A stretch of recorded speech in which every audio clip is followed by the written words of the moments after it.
Welcome to another episode of SENDHelp. We are with Bev, and we're going to be talking a bit about workplace adjustments and just life. And if I'll just hand over to Bev, and you can get a bit about yourself, and we can go from there. Yeah, all right, cool. Hello, everybody. So, my name's Bev, and I was diagnosed in January 24, so it's a very, very recent diagnosis. It came really off the back of, I can only describe as a hormone explosion. It felt like I was losing my mind. It felt like it wasn't an overnight thing. It had been a sort of gradual process where, to be honest, I didn't know if I was getting dementia. It was that bad. It was more than brain fog. It was more than losing keys. Couldn't even find words. I was beginning to think, to coin an expression, I was going thick, if you know what I mean. I know I shouldn't even say the word thick, but it felt like my brain cells were depleting and I couldn't stay on top of anything. And then that was making me frustrated. It was affecting my self-esteem. I was self-loathing. So the knock-on. So I've just wrote some things down here. It was emotional exhaustion, mental exhaustion, also suffering from the organic feelings of empty nest syndrome because of having adult children, but adult children that not all of them chronologically the age that they should be, and also with, varying degrees of needs. So you've got to sort of be mum when they don't always need you to be mum, but you've still got to have the stabilisers, you've still got to do the scaffolding, and then learning to take all that away, and for three different ones as well, with a bit of an age gap between them. So I really struggled with that. It just became basic. I've just put here, it was a melting pot. You're showing the menopause, PTSD, and then the grief following the loss of my mum. So basically, I just pretty much lost myself. And then there was confusion added. And then I was just looking for sort of strategies to cope. But then I realised after the death of my mum, I'd used them all my life. So that's why I didn't feel like I was me. Because in 2019, from, I don't know, maybe late 70s, I'd used these coping mechanisms, not only to mask my ADHD, but my parents had quite subsequent needs as well. And none of this became apparent to me until my mum had gone into hospital. And she was 75 years of age. She'd not been in a hospital since she'd given birth to me because she'd had a traumatic experience there. Now, I didn't even know about this.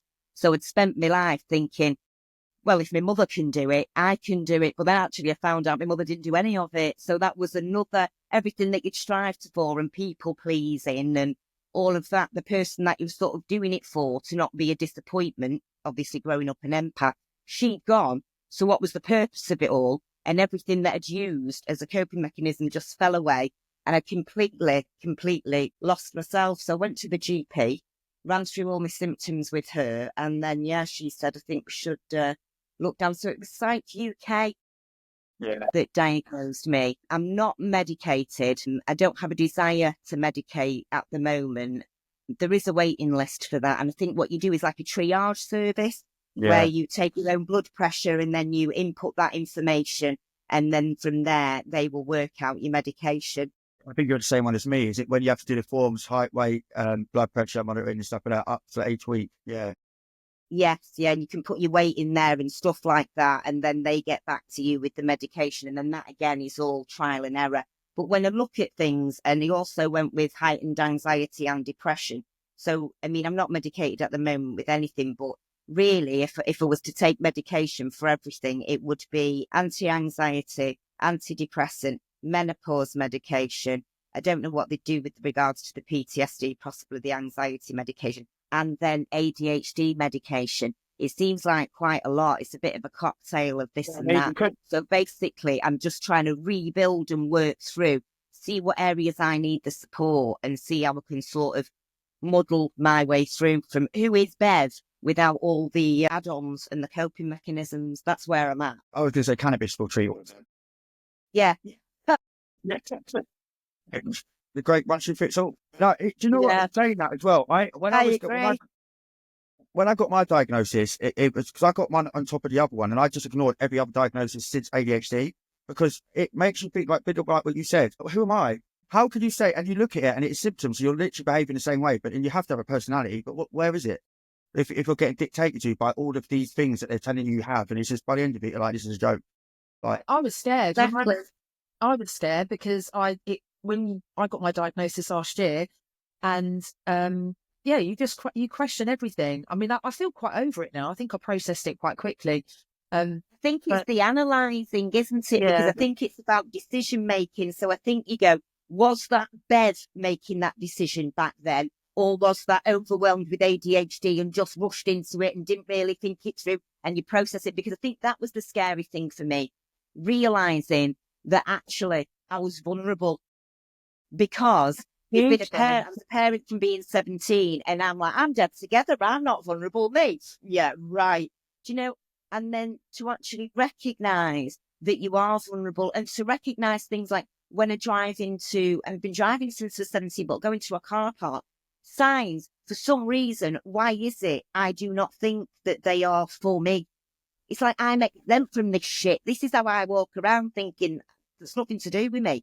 So I used to, though, when you've got the kids in the car, you're dead on it, aren't you? I was superwoman. But then since all of that, that keeps you on track as well, doesn't it? I'm a mum role. I know what I'm doing. You know what I mean? You've got a track to be on. But then when it's less and less and less of that, or it's other responsibilities, the stuff about yourself. And I think it is self-care. Getting tons and tons of letters about parking fines and stuff does affect you. So really, if you didn't do that in the first place because you were more grounded and regulated when you drove into the car park, you're more likely to take notice of the sign. You're more likely to do what it's asking. But when you're overwhelmed, you're driving about, you're like a fart in a bottle. You turn up somewhere and you're already late or whatever. And it's like, have I got this? Have I got that sign? Sod that. I'll deal with it when the fine comes in 28 days. But then that itself makes you overwhelmed. You push it to the back. You might not open the letters. And then so it's not self-care, is it? We're not taking care of our fundamentals because we're not functioning properly, I don't think. I think there's too many ideas that sort of come into your head while you're trying to focus on something else, hence why we put the tea on at the same time as you run a bath and decide to clip the dog on the lead. And because it's like you have this burst in it. It's like, yeah, I'm feeling good today. You try and do everything all at once. all at the same time, all in a different room. Oh, exactly. But the thing is, sometimes I can be in that mode, but I've slept on it and I'm like, right, I'm going to do all that tomorrow. You can jump out of bed and not even change your underwear because you've got to go, go, go. I've got a list to do. But then again, it's self-care. But you're thinking, you know what? I'm bigging myself up because I've ticked all these things off the list. But then actually, you're running around catching up on them jobs. Half of them are for somebody else. Yeah. It's about stopping, thinking, regulating, and not analysing everything. Like what you just said, you're over it. I'm not. I know I'm not. I think, but I started medication. So I'm on that journey. Oh my God, it blew my mind the first day I took it. Because all of that. Stillness? Yeah. It was. Is it nuts? Because I think everyone's head's like this. So you look at people, don't you go, they manage. No. Because they had no idea. But when I took my first tablet, and I'm training to be a counsellor, so as part of that, I have to have personal counselling. And I'd been for my counselling session, and it was the first time, and I've said this before, that I started saying something, and I didn't go off into like 5, 6, 7 different spin-offs of what I was talking about, or something completely different, and I was able to go back to what I'd started with, and I was like, oh my God. It's like you were fully in that topic or whatever it was you were talking about. In that Not moment. with a bit over here and a bit over there. Yeah. And I got into my car and I cried, and I felt a bit stupid, but I cried, and I also felt pissed off because I thought, is this what everybody feels? Could have been like this all your life. I was like, oh my God, is this what it's like? It was just stillness. I'm not sure how I feel about it as I'm going forward, because sometimes I think, oh, I'm not sure, because like you're saying, I can't separate what's my personality and what's ADHD, because I've been like that with those symptoms my entire life. So all of a sudden, not being firing on all cylinders and being impulsive and being crazy is quite strange. I think the ultimate question for medication comes down to quality of life, doesn't it? Yeah. If your quality of life is affected, take medication. if you can have a good quality of life without medication, I wouldn't advise it. But if you can't, 100%. take the medication. I think that should be just like the rule when you're looking at whether to take it or not, because it's away with side effects, isn't it? It's the ups and downs as well, isn't it? Sometimes you feel like you're bipolar while you're trying to sort of work through it all. And that's something that's hit me. And the tears from nowhere, I can walk into town here and the tears can be coming, and I don't really know why, because there's thousands of things trying to, go round, and I think I'm trying to put things in boxes and work stuff out. And then literally you could walk into a shop and there'll be still crying, and there'll be a little old lady there going, "Excuse me, love, can you pass me that?" And you go, "Yes, of course, can. How are you today?" And you sort of snap out of it, because then again, you're not giving yourself the time you need. And then you realise you're crying sort of in between shifts, aren't you? You've just come out from leaving the kids. You're on the way to the shops to help a little old dear. What's that window? 10 minutes while I'm walking there. Go on, have you cry now and try and process it all now. Because it just comes because you've left it on the back burner. I'm still processing shit that I said to somebody 3 years ago. Yeah. Where the been?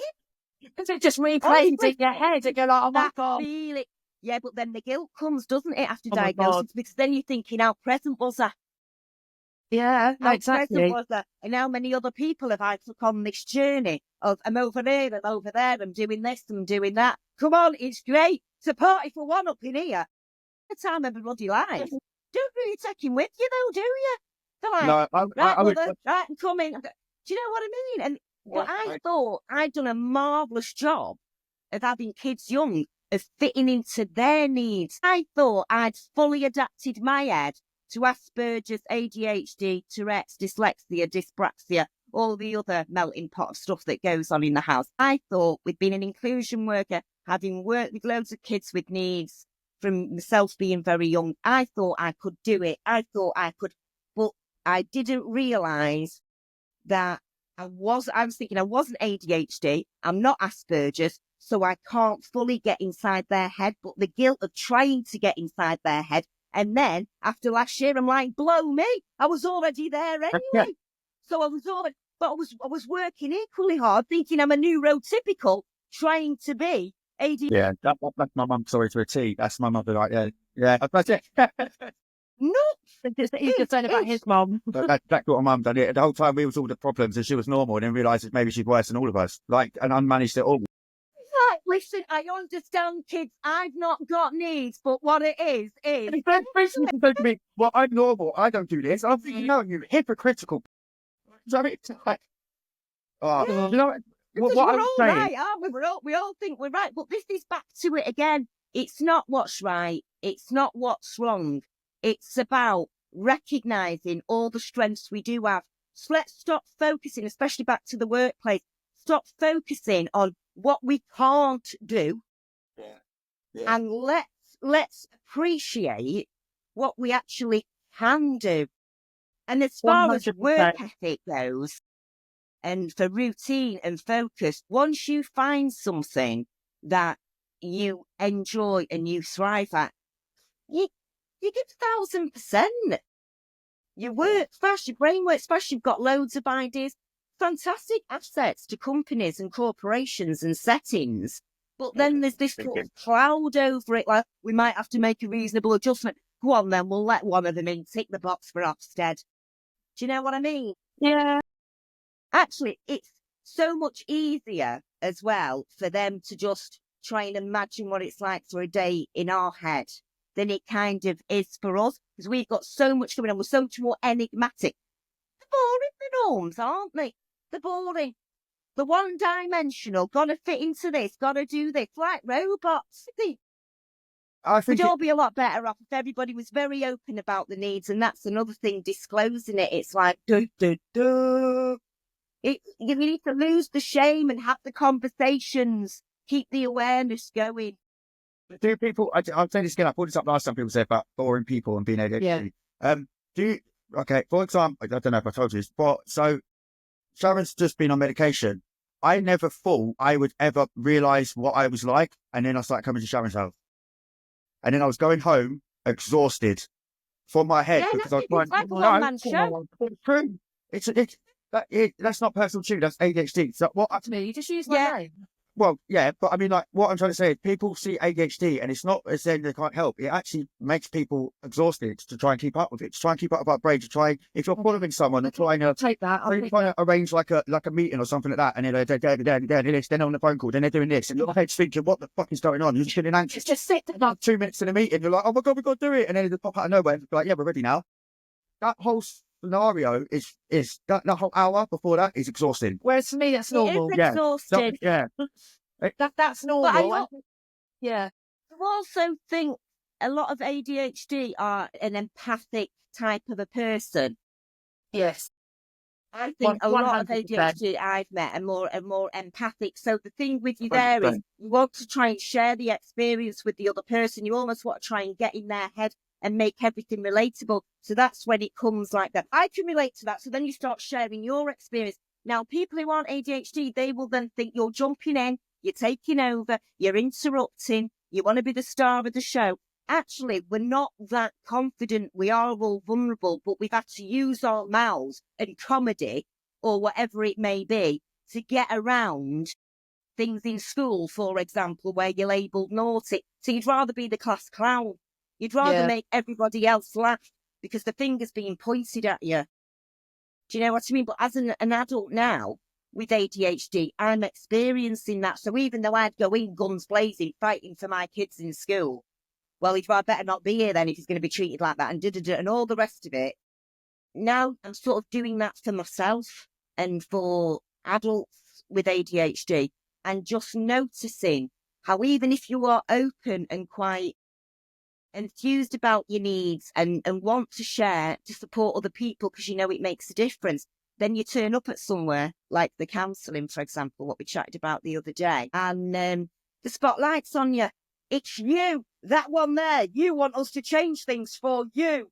I was shocked, and to the point where I actually had to say to another grown woman, because she wanted to send a text message out to have a survey about where we would feel more comfortable sitting, which just blew my mind because we're all here right now. We've all got awareness of our needs. We've all come for some sort of therapy.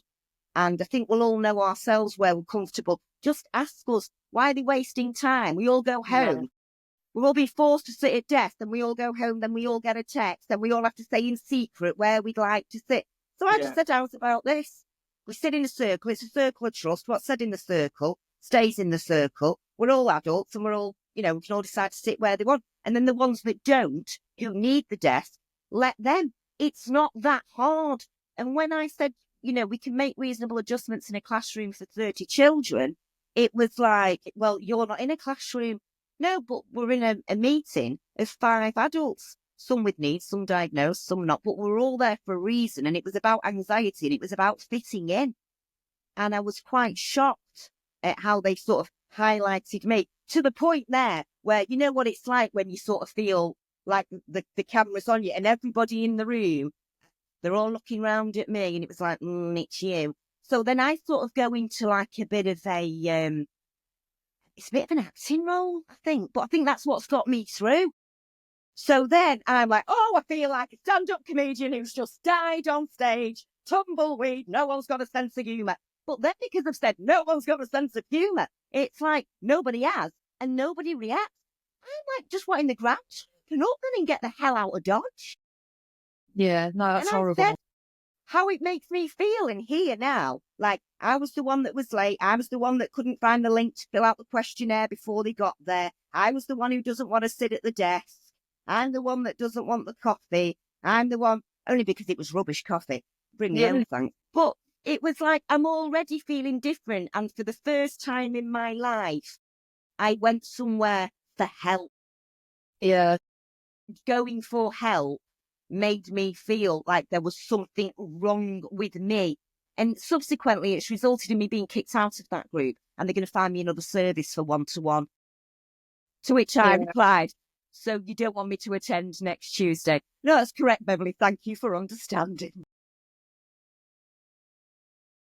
We've been talking about it, didn't So it? Like group therapy for 5 adults couldn't cope with me. Do you know what as well? I think another thing, I've had this been with my work placements, when you said about following with like your heart and stuff and the passionate, it also goes into you won't conform to the bullshit that they're trying to conform you to. You won't sit there and appease and say when things wrong. You won't be like, yeah, no, that's fine, I'll get on with it. I struggled with this all the time at certain points in when I've been a manager, because I wouldn't agree with what they was doing. And then I'd say about it and I'd speak up. And then because in a corporation, if someone's speaking up, you don't know what they're going to say, you're then become the threat. They're like, I don't meet this guy, be trusted, he's not going to be on our side, he can say anything to a social worker, he's not going to conform to us. Then you end up being a problem by being honest. Yeah. And that baffles my head. Like, what the fuck? 100%. We come across this in people all the time, every day. And the fact of the matter is, it's like you're the trouble causer. You are giving other people a voice, and now including myself. And it's like a trouble causer. What? Because I want a slice of what you experience every single day. And it's almost like that. It's about conforming. It's about control. I've wrote that down here. And the thing is, you don't want to sound like a sort of petulant child that won't do as they're told. But sometimes some of the things they are asking us and expecting us to do are just to conform and to get into a line and to be controlled for them. That's their need. And to tick a box. I hate that. I work a lot with social services, have done over my whole career. I cannot stand, if you're advocating for children, especially those that have got additional needs or who are neurodivergent, you have to have a strong voice for them. And it's not about just agreeing because that's what somebody thinks is right. It's about doing the right thing for the child or the young person. I've always felt like a troublemaker and outspoken, always. And then you feel like there's something wrong with you, and you feel it's all like your parents as well. It's come from parenting, it's come from schools, it's come from your peers. And then you say, once you become a parent and then you're fighting for your children, you're the troublesome mum in the playground. And really, it's just about, aren't we here to support our future? Those children are our future. And honestly, in 20 years, I cannot see much change. And the thing is, if children's voices aren't heard, and I can be very gobby, my voice wasn't even heard in there. So we're standing up for these kids. And, you can bring parents in, you can do IBPs and behavioural plans and review them every 3 months. You can bring in educational plans for children and review them every 3 months. You also have a fight to sometimes get the parents on board because they could be in denial. That's another issue that I don't think schools deal with or settings very well. And then the other thing is that consistent, continuous care, because I guarantee children that you've dealt with, children that I've dealt with, including my own. Oh, this is an injection. We'll give this a go. This is a great idea. Oh, that's not working. But then we've not got a plan B in case that doesn't go to plan. It's just dropped. And then we'll have another meeting and we'll decide what we're going to do. In that time, your child could have had a meltdown. In that time, anything could have happened. You've lost their focus. You've lost their trust. Most importantly, I think lots of things just need a huge reshuffle. Sort of trying to that's what we're trying to set up as a business. We're sort of trying to fill these gaps and go into, because also it needs to be quick. As you said, you can't be waiting 3 months for a meeting. You need someone to be there in an emergency situation, because the amount of times you're going for a behaviour, the behaviour might have changed or the behaviour might not be present right then. Doesn't mean it, and they get there and they'll be like, oh, well, and if she videoed it, you look like a twat. I know personally, because I've done it to my mum all the time. I'll go there, she'll be like, right, I'm taking shit, fucking place, going to say everything, I'll get there, it'll happen, but nothing.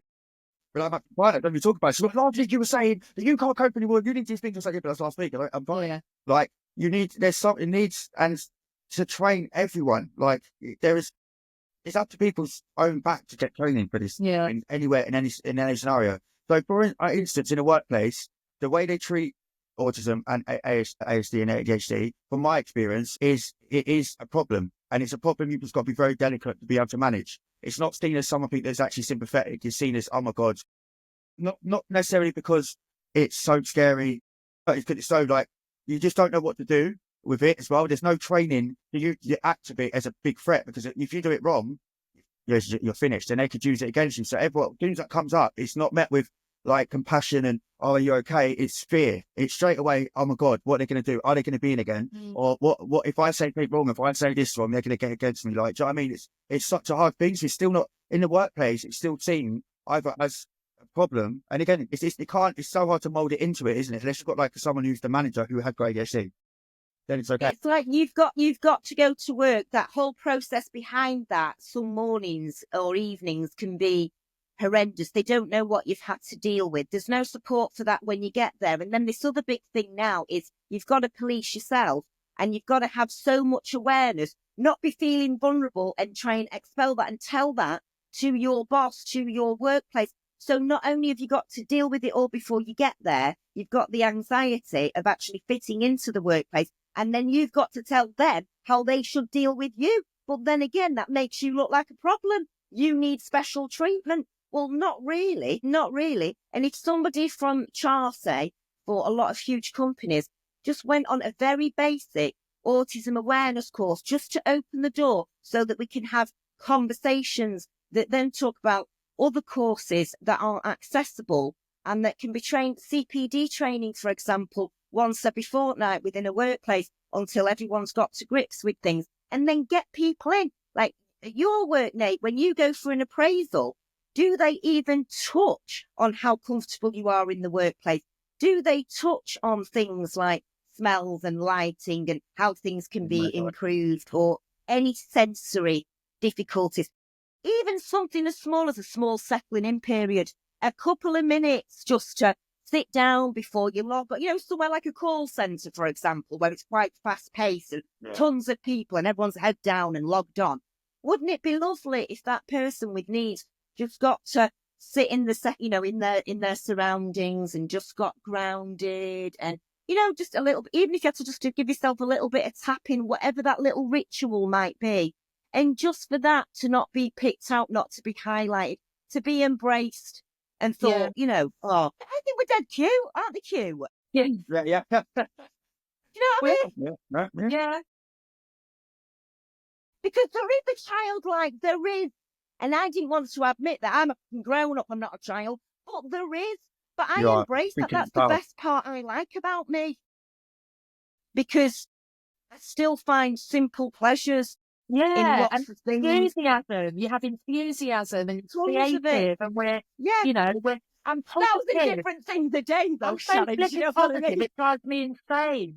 Like someone's glass is always half full. That's even when things are really shit, I can still find, and that annoys me about myself sometimes, because it's like, oh my God, can't you just wallow in a bit of that sadness? But I can't. Yeah. No, it's like you've got to spin it into something, haven't you? Spin it into something good. Yeah, definitely. Or do a daft dance about it, or whatever it may be. I'm like that. Mine's a bit more sort of physical. I'm a bit more, pops out. But I think people could learn a lot from some of our strategies. And the sad thing is, we've spawned all of them from survival. It's come from having to dig deep inside ourselves. That's why we're so authentic. That's why we know ourselves, because we've lived with that from such a age, and we've had to survive and think on our feet. And sometimes we've had to pretend that things don't bother us. We've had to be all smiley, and because people wouldn't have even understood. My parents certainly wouldn't have understood. And I just literally thought everybody's head was like that. I did as well. It wasn't until I took that tablet and then I was like, are you joking? It's this stillness, and this, something my counsellor said to me at the end of one of my sessions was, just be. And I went, what do you mean? I went, what does that mean? What do you mean just be? And it was like my brain exploded. I mean, I don't even know what you mean by that. And when I took that, I get what he meant. It was just about being in the moment. And I don't think I ever am. I think I'm always tired of ADHD. Yeah. I think that's one of the sad things I see with my kids, is not being in the moment. So I do it now, and it's almost like our brain's so active. I don't know if any of you get it, but by the time I say that, so for example, I'm going to get myself a brand new iMac next week. But I thought about it so much, and the time the iMac comes, I'm not even excited. It's just a requirement. Just something that's happening. It's not, I'm getting up my iMac. I've done it, and I'm already thinking of what I'm doing and what's going to be used for. So I'm so far advanced in it, I can't enjoy the actual moment. It's already on to the next. I'm like it with everything. 100%. You do that where you buy something and you think it's going to change your life, and you get it, and you're like, it's shit. I bought a coffee machine, and it's expensive. I've never spent, and I was like, oh, I actually thought I don't know why I thought it would change my life. And then you're like, yeah, it's just a coffee machine. It's and then you're on to the next thing. Yeah. Mine's weekends away on booking.com at the moment, late at night, and then I'm waking up the next day going, where am I going? Yeah. Oh, I love that. It's probably about escape. and not being in the moment. I mean, I try to practice yoga and meditation as much as I can. I'm running some women's circles now and doing some shamanic drumming and sound healing and things like that, just to support healing and needs for those who know they've got it and those who don't. But it's just sort of, and anybody can come along. It's not profit making or anything like that. And the thing is, like what you were saying there, impulsive buys, some people don't even realise that that's a symptom. No, well, I didn't for 50 odd years. I just thought it was me. But I always felt, and this is, that there was something wrong with me, because I knew I was in my head so much, and I just saw things Did numbers differently. ever feel wrong to you? Like maths and numbers, did you ever struggle with that? No, my strongest subject, bioscience. No, see, I think I'm dyscalculate. No chance. And I used to cry when I was young because I could get very, very, very frustrated. But I can do mental arithmetic, but I group the numbers very strangely. That's why I don't think I understand money that much. It doesn't really mean that much to me. Well, It's a bit right. now we don't use actual cash.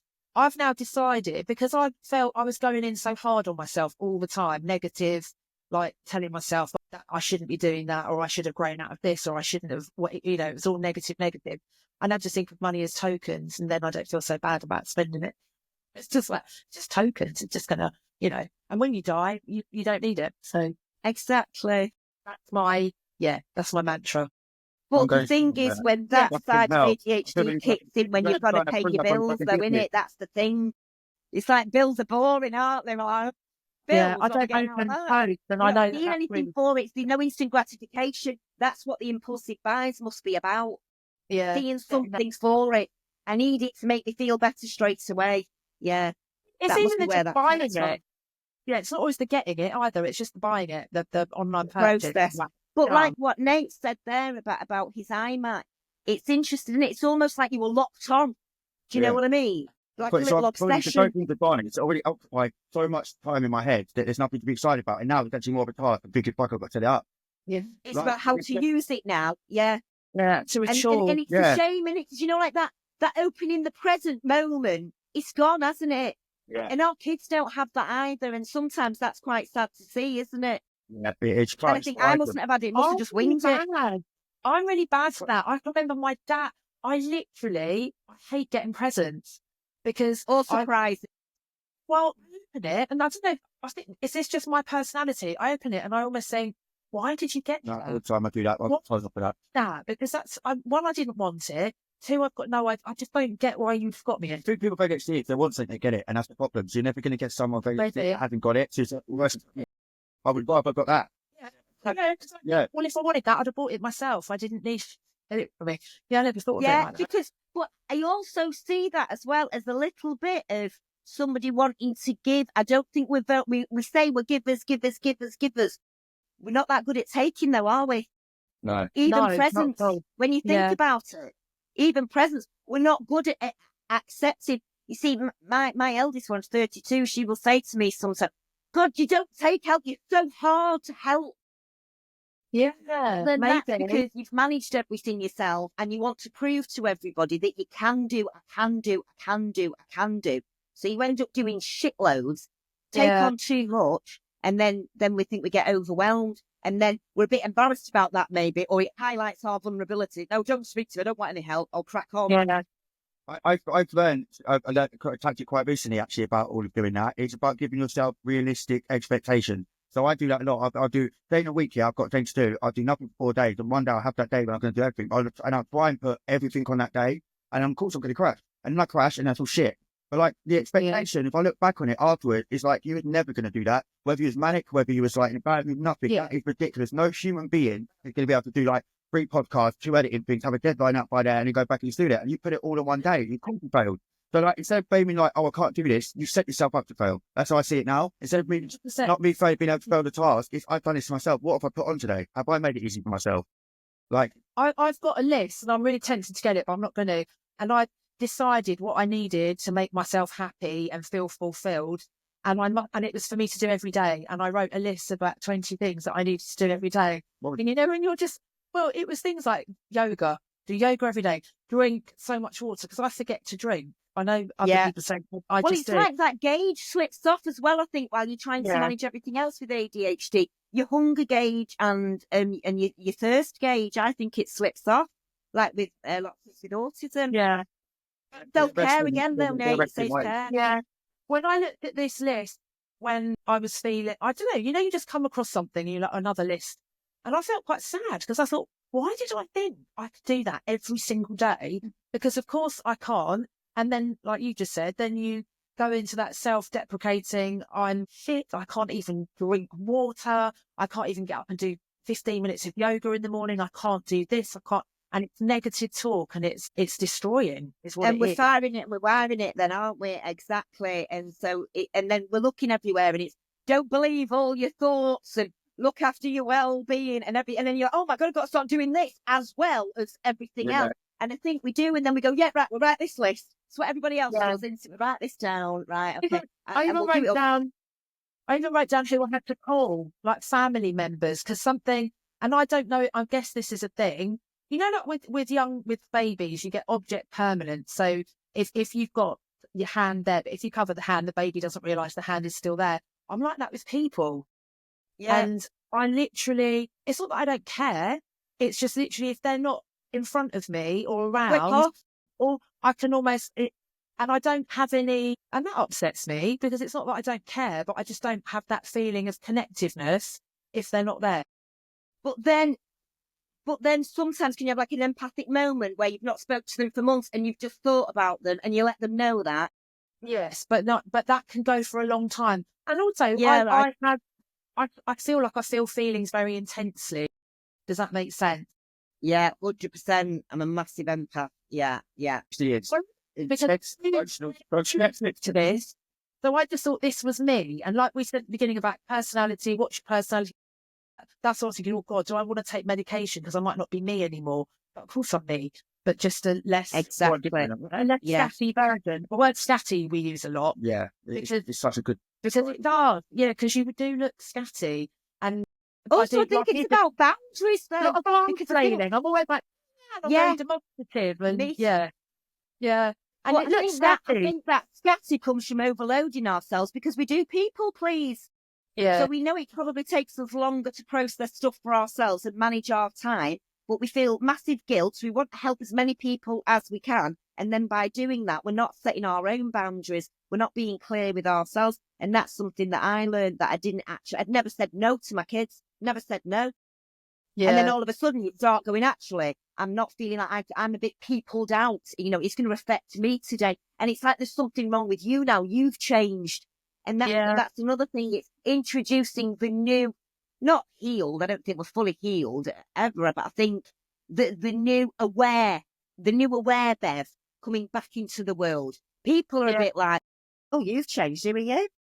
Yeah. Because you're not laughing, joking all the time. Actually, there is a dark side to this, which you've kept to yourself because you just thought it was you. I didn't realise that was part of ADHD. And now I want to make people aware of that. People don't want to know. The neurotypical, they don't want to know because they're scared, like you saying. It all comes back to fear. How might this affect me?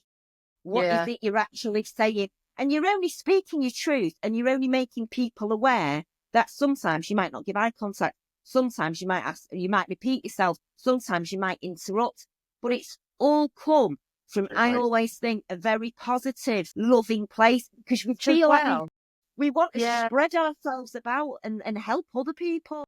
Yeah, but touch as well. So like you're saying, I can be the most affectionate, empathic, talkative, funny, I think. I want to be around people. And then there's a complete opposite where I completely withdraw. I can't. Even with my kids, they go to hug me and it's like I can feel it in my skin and it irritates. And I'm just like, oh, I just need, please don't. And then I feel bad. And then I do that whole negative thought processing. And then the self-loathing, and then that all starts all over again. But it's all down to being sensory, isn't it? And just needing, it's like sometimes you can be driving around, you've got the 3 kids in the car, you just want to get out, you get out the car, and it's where you're going, Mum, and they're all like, and it's like, but to be able to say, I just need 5 minutes, they've never heard that. And it's those things now where you feel that you're a bit tight or pushing them away or but it's not. It's self-care again. And it's acceptance, isn't it? Accepting, actually, that's how I feel. I've accepted all their needs for 30 odd bloody years. Yeah. I'm a bit of what is going on? About ourselves for how we are and not feeling bad about it and just being like, do you know what? Because at other times, I thrive in chaos and confusion. I absolutely thrive having children in my home, working in a school with children that are really challenging, and you never know what's going to happen next. You've got to duck because someone's throwing something. And that's how I have no problem with running a day like that. I think that's quite common. Are you like that, Nate? A bit like a dog with a bone, love a challenge. Yes, even though you've got loads of other challenges going on, it's like if you can see something that you could make a difference to, you'll go there. Yeah, but it's also to do with again the avoidance of doing it. So it's a high pressure situation, isn't it? Yeah. So it's an enjoyable task. So we'll put ourselves around that and make ourselves needed. So that's why we end up being the people in that to get that a lot. Do you know what I mean? With that, I think as well, you've got. Yeah, don't worry. No, it's a bit controversial. Don't worry. That's another episode. We've had a good episode. It's exciting. And I guess it's dopamine, which is your chemical in your brain. And we need that. So when you're in an environment, I don't know, I guess that, I'd be interested to know about research into people with ADHD and different careers. And do we choose with the high we also choose stress and the high, It's a financing dopamine and stuff that makes us not think about ourselves. We've got to remember that as well. So a lot of people put themselves in, as you said, like the mother hen sort of thing, having them kids. Again, how my mum's coped. Again, it's only fell apart since before we moved out the last few years. Yeah. Because you cope for your kids, you cope for emergencies. Why people, when they say discipline ADHD don't work, it does work in the right setting. Don't be a prick and say it's put high for no reason. But if you're in the military, they're the most effective people you can put in ADHD. Because it's you've got no time to think. You're there. You ain't got time to think about how I ain't got time to do this or how I failed at this. You're on to the next thing. And that's it. If you keep your brain like that, and the jobs you get that are like that, you're gonna like thrive. Because we've said that before about needing routine, but I can't do routine. But if I have it, I probably do better, but I can't stick at it ever. But with that's anything. funny because I think at some point we've all been told either that we're naughty or we could do better or we could concentrate more. And now that things like going to bed at a set time or getting your petrol from the same petrol pump on the same day, those sort of things feel like restrictions to me. Feels like somebody telling me what to do, even though it's sort of me having to do it for myself. And even though I've got 3 kids and Asperger's is in the diagnosis as well, and so therefore should thrive off routine, because of their ADHD and other autistic spectrum conditions as a combination, they also need prompting to start the routine. And, so it's like they're all very different and I'm very different. So 9 times out of 10, you're better off for me with in my family dynamic that the routine going out, but we have sort of traditions, as it were, certain things that we might do as a family so that is maintained. Because I think as they all get older and they're all growing into their individualism, it's also like, to me, a control thing as well with routine. And some people really, really need that for themselves. And I probably would cope a lot better with a little bit of one. But then there's that, like I say, this rebellious thing where it's like, I'm not going to bed at 8 o'clock. I've not been naughty. It's got this funny connotation, but that must be from a childhood. And I also think we run around filling up everyone else's cup because we can see those needs. We had them as children and ours weren't met. So now we like to meet other people's. Yeah, because we have... And make things preempt and make things as comfortable as we can. Yeah, because we know how stressful. Intuition, I think, is always a good one that I feel that fellow ADHDers have. We're intuitive. 100%, yeah. And pick up on other people's emotions. Yeah. Definite. That's great. Yeah. I think that's really good. Really good. Yeah. Look, are you looking through your notes? Yeah, I was just looking at this workplace adjustment thing. So I'm just, I came back to the settling in period, chair arrangements. We touched on lighting, didn't we? Some flexi hours, flexi desk work, even simple visuals could support a lot of people in the workplace. Just using simple visuals, less sound, put no frills on things, possibility would be to use noise cancelling headphones, not feel forced to give eye contact. And an interesting one, what you were saying about management, a lot of these people, it's like they work off scripts, isn't it, Nate? You do. You do. Actually, you challenge that script. They don't even know why they're saying it themselves. Yeah, it's not. It's corporate. It comes from HR. It's a one shoot fits all kind of, and it's the same method, the same questions you ask, and the same responses, and the same process you go through for everyone, no matter what the condition is. And also, ADHD and autism is linked into the way they treat mental health, which is also different. So they treat it as in like, you can't cope, instead of it like a constant thing every single day. You're going to need something help. Yeah. You know, they pull you like, oh, so the ADHD's got too much. You're affecting your job. No, it's not gone anywhere. Exactly. Yeah. And I think as well, something that comes out of all of this is just the lack of awareness. So we're not saying that we need big banners and things and everyone to point at us or be singled out. It's just, I mean, I'm quite vocal and I will speak out for myself, and I will walk into a room, and if I'm having a meeting in a room, I'll take the clock down and take the battery out, because that just, I can't stand that. Yeah. If my tap's dripping. But then, you know, I don't know if that's just a me thing. I don't know what that is, but there's certain things, and I will make those changes. Does that make sense? But I know that everybody's not enough to do that. So that is probably my personality. But surprisingly, other people will benefit from that, you know, and not even realize that they're benefiting from it. Yeah. It's a bit like if you put it in a way of race, isn't it? Like, you wouldn't segregate everyone that was black. You'd learn about the best way to approach a bit, or to make it different, just in case, like, culture-wise. Yeah. You wouldn't just say, oh, you can have your day or whatever it is, like, on your own. Like, what you do is you learn about the culture, and to the point that it doesn't even matter, and there's not even a question when you go into the room about where they're from. And that's what needs to happen with ADHD and autism. It needs to be so ingrained in the workpace. It's not even an issue. It's not standing out. It doesn't flow, does it? It's still very much them and you, and it doesn't flow. Yeah. 100%. I see that it's not inclusive. It really isn't. And like I said, 20 years down the line, I've not seen much change at all. And now that lack of change is directly affecting me. So yeah, let's do something about it. Yeah, that's what we're looking at. So yeah, Bez, that was amazing. Thank you. I really enjoyed talking to you. I'm going to do another one, Beverly. Yeah, no, we will. And what we'll do, is just say thank you. Thank you. Because I've never done one before. So yeah, I really enjoyed it. Cheers. Good. It was really good. Really good.